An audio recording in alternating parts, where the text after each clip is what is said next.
Hello students, welcome to MDC Learning. Subject Export Marketing, Chapter Export Distribution and Promotion. Topic Factors Influencing Distribution Channel. So today we are going to understand the factors influencing distribution channel. और distribution channel का पहला meaning समझते. A distribution channel means through which goods are moved from one place to another, that is from production to the place of consumption. फिर जिधर production होता है उधर से लेकर जिधर कंज्यूमर तक पहुंचा सकते हैं. ओके, फर्स्ट पॉइंट, एक्सपोर्टर्स में कंसिडर डायरेक्ट डिस्ट्रीब्यूशन चैनल और indirect distribution channel. Okay, exporters क्या कंसिडर करना चाहिए? डायरेक्ट डिस्ट्रीब्यूशन चैनल और इनडायरेक्ट डिस्ट्रीब्यूशन चैनल. ओके, दो कंसिडर कर सकते हैं, बट कौन सा बेटर है, कौन सा अप्रोप्रिएटेड, कौन सा करेक्ट वर्जन से जो से मोस्ट इफेक्टिव वे में कस्टमर को जाके पहुंच सकता है, वो इम्पॉर्टेंट रहता है. Okay, so today will understand what are the factors influencing channels for selection to distribute the goods from the production to the place of consumption. Okay, so first is customers characteristic. If the customers are larger in numbers and are located in several countries, the exporter may select indirect distribution channel, as it may not be flexible to reach a large number of customers in different markets. For example, an exporter of a consumer goods may adopt indirect channel अगर वो large number of customer तक पहुंचाना है और several countries को, बहुत सारे countries को पहुंचाना है, लार्ज नंबर ऑफ एक्सपोर्टर्स को पहुंचाना है, तो वो इनडायरेक्ट चैनल को यूज़ करेंगे. Okay, if the customers are few in numbers and are exporters exports in only in one export market, the firm can select direct channel, as it is possible for the firm to serve directly to the customer. Okay, मतलब उसको अगर समझो ना किधर exporters को caters to a few industrial buyers, बहुत कम industrial buyers हैं, उनको ही एक्सपोर्ट करना है, तो वो डायरेक्ट चैनल सेलेक्ट करेंगे ताकि डायरेक्टली कस्टमर को जाके पहुंच सकता है. तो ये दो वे है कस्टमर का कैरेक्टर से. या इनडायरेक्ट, अगर लार्ज अमाउंट है और सेवरल कंट्रीज में प्रोडक्ट को पहुंचाना है, तो indirect channel is a good way to distribute the product.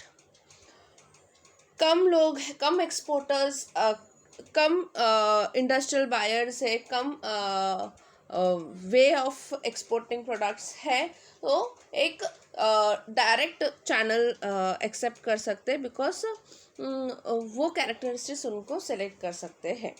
Okay, then we have second point is product characteristics. पहला अभी अपन जो फर्स्ट पॉइंट देखे थे, that is based upon totally customer characteristic, customer oriented में देखे ध्यान दिए थे. अभी जो अपन देखने वाले हैं is the product characteristic. Okay, in the case of higher price luxury goods like Rolex, then Bentley, then Lamborghini, the exporter may adopt exclusive distribution through one or two showrooms, especially in the major metro cities. Okay, major cities like Mumbai, Delhi, Bangalore, इधर अच्छे से अच्छे showrooms में जाके ये product को, luxurious goods को purchase करेंगे. ओके, इसका क्या क्या इम्पोर्टेंस रहता है? उसका क्लास, उसका शेप, उसका साइज, उसका डिज़ाइन, उसका फीचर्स में डिफरेंट थिंग्स क्या लाया है, ये प्रोडक्ट को, अलग अलग प्रोडक्ट को कैरेक्टरिस्टिक करता है. जैसा डायमंड और गोल्ड को अपन डिफ्रेंशिएट कर सकते हैं ना, ओके, वैसे ही हर एक प्रोडक्ट को भी डिफ्रेंशिएट कर सकते हैं, अगर उसके बारे में थोड़ा अच्छे से नॉलेज है. तो जब वो प्रोडक्ट डिफ्रेंशिएट करते हैं तो उसका भी केसेस होता है कि तुम डायरेक्टली उसको डायरेक्ट चैनल यूज़ करो या इनडायरेक्ट चैनल यूज़ करो. Okay, in case of FMCG products, the exporters may adopt indirect channel because the number of buyers are large and buy in smaller quantity in different countries. Okay, FMGC product buyers बहुत लोग हैं but वो अलग अलग countries में है, तो indirect channel is very effective. In case of perishable items like vegetable, like meat, like any other thing, it's is short in a shorter period. Indirect channels avoid rehandling and spoilage. Okay. For example जो fruits अपन को बारगाव का fruits आता है, okay, dragon रहने दो, अक्वाडा रहने दो, ये सब फ्रूट को प्रिजर्व कर सकते थोड़ा दिन के लिए, ऐसा नहीं कि नहीं प्रिजर्व कर सकते हैं, पर उसको इनडायरेक्ट चैनल में ही लोग बेचते, क्योंकि बहुत सारे कंट्रीज़ हैं लेने के लिए और बहुत सारे लोग भी है डिफरेंट डिफरेंट कंट्रीज़ में. Then we have company profile. First point जो देखे थे कस्टमर ओरिएंटेड था. सेकेंड पॉइंट जो देखे थे ध्यान दिए थे अपन वो प्रोडक्ट ओरिएंटेड है, मतलब प्रोडक्ट का कैटेगरीज, प्रोडक्ट का कैरेक्टरिस्टिक्स. थर्ड पॉइंट जो अभी आप देख रहे हो वो कंपनी का कैरेक्टरिस्टिक्स दिखा रहा है. Okay, if an exporter has a limited resources, it will have to depend on the intermediaries and therefore it will select indirect channel in the overseas market. Okay, it have to select indirect channel in the overseas market. अगर exporter के पास limited resources है तो if an exporter firm has a distinct image in the overseas market, it may select the dealer in the overseas market itself. Okay, it's have a good image in the overseas market, reputed image है dealer के साथ, और directly dealer को select करेगा. अगर उसके पास strong network है, अच्छे से अच्छा नेटवर्क है, ओवरसीज मार्केट में रिप्रेजेंटेटिव कर सकता है, it will make effort to distribute the goods through direct channels. Okay, it can put an effort to distribute the goods in the direct channels. Okay, then we have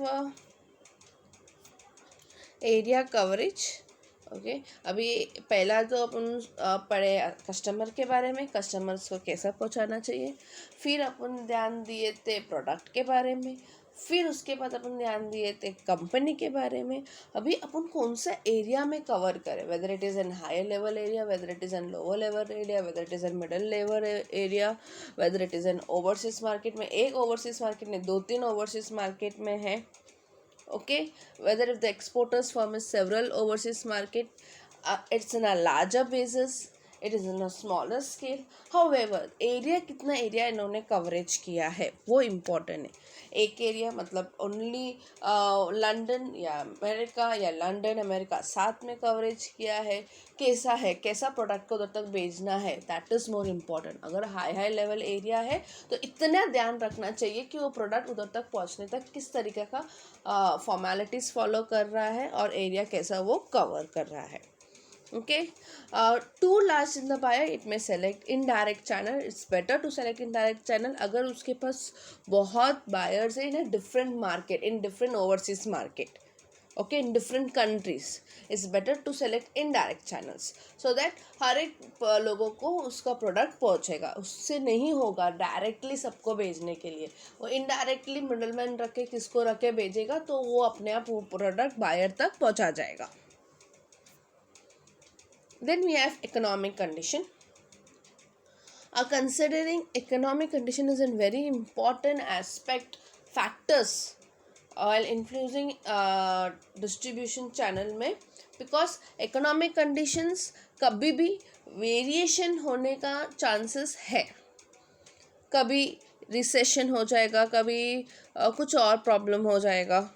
Yes, during recession middlemen may be relevant to stock the product unless they provide with extra incentives such as push commission. Therefore, during recession, if extra incentives to middlemen is not feasible, the export firm may resort to direct channel of distribution, especially in few markets. Okay, for instance, to sell ready-made garments during recession, a garment exporter may take part in trade, fair and exhibition and sell the product directly to the customer. The customer can put many workshops, many place where they can put exhibition, fairs, exhibition डालेगा जिधर कम भाव में उसका product को sell out करके clear कर सकता है. Okay, it's very important to know because economic condition is one of an extensive part.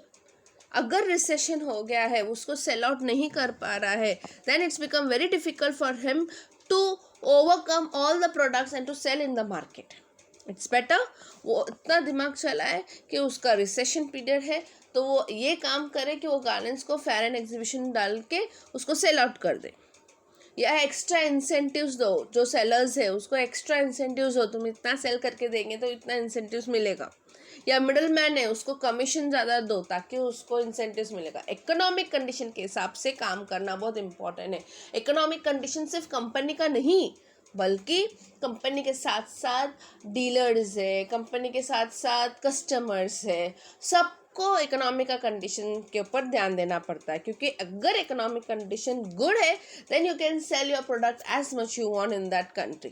अगर economic condition middle average level में है तो आपका प्रोडक्ट का वैल्यू प्राइस एवरेज लेवल में रहना बहुत ज़रूरी है.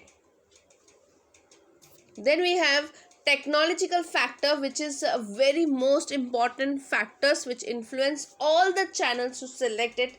Yes, whether you are selecting direct, whether you are selecting indirect, this factor is very much influence. For instance, technological development is a very good system where you can spread your product as much you want. Okay, आपको अगर telecom possible है, telemarketing करना है, direct online करना है, और कितना intermediates रख के करना है, this becomes a very huge platform for the seller to sell the product. ये कभी कभी डायरेक्टली पहुंच सकता है, कभी कभी इनडायरेक्टली पहुंच सकता है. अगर फॉर एग्जांपल अमेजोन ऐसा प्रोडक्ट है, ऐसा वेबसाइट है जिधर छोटे छोटे कंपनी भी अमेजोन के साथ अटैच्ड है. तो तुम जो ऑर्डर कर रहे हो अगर वो जो शॉप के अंदर अवेलेबिलिटी है, अमेजोन क्या करता है उधर से लेता है और आपको बेचता है. That means he is a middle man. Okay, वैसा बहुत सारा. अगर फॉर एग्जांपल मैं रिलायंस ले लूँ, डी मार्ट ले लूँ, या मैं वॉट एवर बिग मॉल्स जो ग्लॉसरी आइटम सेल करता है, वो सिर्फ और सिर्फ इसमें मॉल के ऊपर सिर्फ ध्यान नहीं देता, वो ऑनलाइन शॉपिंग में बहुत ज़्यादा ध्यान देता है. और ये ऑनलाइन शॉपिंग जब अपना पैंडमिक था उसमें डबल और ट्रिपल हेल्पफुल था कि लोगों को बाहर नहीं जा सकते तो अंदर घर बैठे बैठे भी इतना काम कर सकते थे. Okay,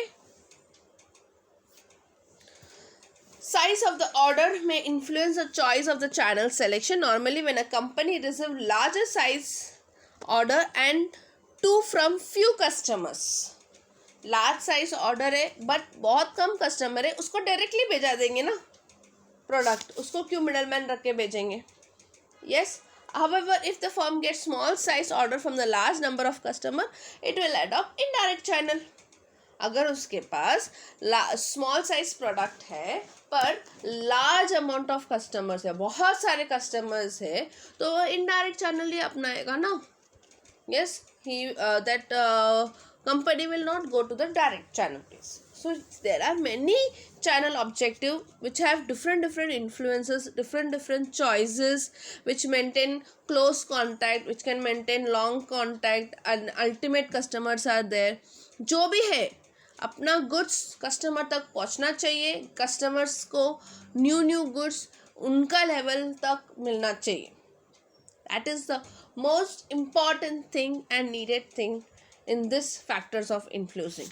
Or factors of influencing will not only stop in this. middleman आता है, competitors आते हैं, competitors का distribution strategy अलग तरीका का रहता है, उनका strategy अलग रहता है, उनका lookout अलग रहता है.